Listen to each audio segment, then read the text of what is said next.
Ngayon, pag-uusapan natin yung madalas ginagawa ng mga Pilipino. Kaya hindi sila nagkakaroon ng umpisa para gawin yung mga bagay para makaalis sila doon sa sitwasyon nila. Yun yung paghahanap ng perfect opportunity, perfect event, perfect time para mag-umpisa. This is Pinoy Extreme. Let's do this!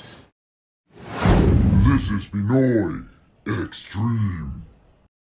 One of the big problems now that's very misguided about this idea of finding your passion, it's almost as if people are looking to fit the key into the lock of the thing that was meant for them to do. Right, and then everything will feel like a natural progression. Right, and then everything will be wonderful. Yeah, I can attest to the fact that is not how it works in any endeavor. Right, and that you'll have all this great success, or and here's where I really think the answer lies, and I really, really believe this. Stop looking for your passion and instead look around right where you are. Stop distracting yourself, look around right where you are and see what needs to be done. So not what do I want to do, but what is the work that needs to be done. You know what? That is so powerful. Yung tanungin mo lang yung sarili mo, what work needs to be done right now? Pag tumingin ka sa paligid mo, may nakita kang marumi, may nakita kang hindi mo gusto, may nakita kang nakakalat, pwede mo na kagad ayusin yun.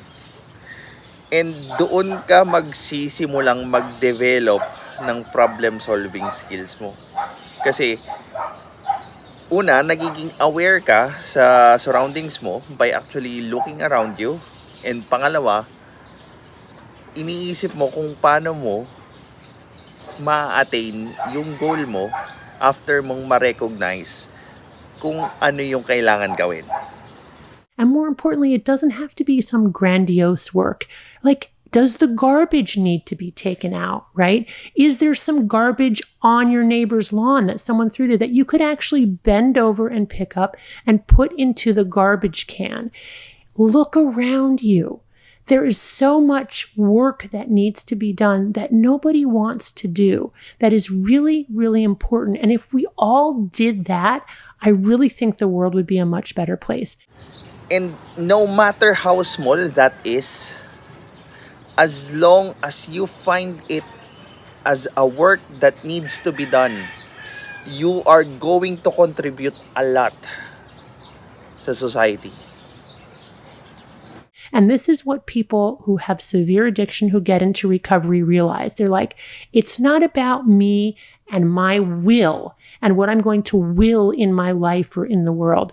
It's about looking around what needs to be done. What is the work that I am called to do in this moment? Which also is incredibly freeing because I don't have to search for the perfect thing. There's a lot of burden now on young people that they have to find that perfect thing. And until they've found that perfect thing, they're going to be miserable. Ang daming gumagawa ng ganyan actually. Yung hinihintay nila yung perfect moment, perfect opportunity, perfect work, perfect time para gumalaw at improve yung sarili nila, which is not going to happen. Kasi ang mangyayari lang dyan is you will have what you have until you've done something different that you haven't done. Para makuha mo yung mga bagay na hindi mo pa nakukuha, kailangan mong gumawa ng mga bagay na hindi mo pa ginagawa. Ganun lang kasimple yun. It's not going to, yun nga, sabi kanina na magkakaroon ng perfect timing yung mga bagay-bagay. Kasi once na hinintay mo yun, you are not going to go anywhere. You will be stuck waiting for that perfect moment. Until ma-realize mo na ang kailangan mo lang pala gawin is gawin yung mga bagay na nakapresent or kung anong meron ka sa mga bagay na kaya mong gawin. And be good at it, improve it, tsaka ka ngayon kumuha ng panibagong task or panibagong problema para sanayin yung sarili mo doon sa skill na matututunan mo doon sa bagay na yun. You don't have to do that. Look at the life you were given. Look at the people around you. Look at the jobs that present themselves to you and do that job simply and honorably one day at a time. Literal, para kang natututong maglakad. One step at a time. Wag mong madaliin or wag mong tignan yung end goal mo kasi madi-discourage ka talaga sa liit ng progress na ginagawa mo every time nakafocus ka doon sa bigger goals mo. So, break it down sa maliliit na goals. Like, for example, maghanap ng trabaho, ganun, that's one. And then, next na goal mo, pag nakapasok ka ng trabaho is to be actually good at your work. And then, the next goal could be promotion and so on and so forth. Diba?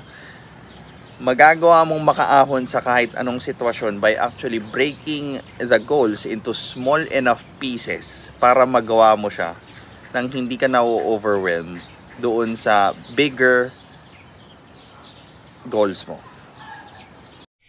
With a kind of humility. I think this is really what's so striking to me about the wisdom of people in recovery. There's this incredible humility that comes out of that experience. You feel so broken, so ashamed, but you pick yourself up one day at a time and you build a life that's around what can I do right in this moment that might benefit another person and thereby benefit me.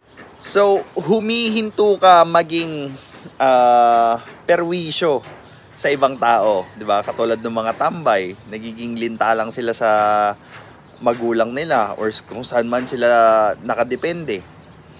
So, tatanungin mo na yung sarili mo, how can I be beneficial para sa ibang tao? Hindi lang yung tatanungin mo yung sarili mo na, ay, paano kaya ako mabubuhay ngayong araw? Ay, paano kaya ako magsasaya ngayon? 'Di ba? Yung tanong mo humihinto na doon sa identify kung paano ka makikinabang.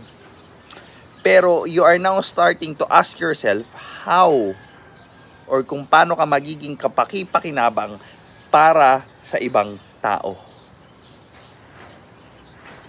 This is Pinoy Extreme. Have a good day.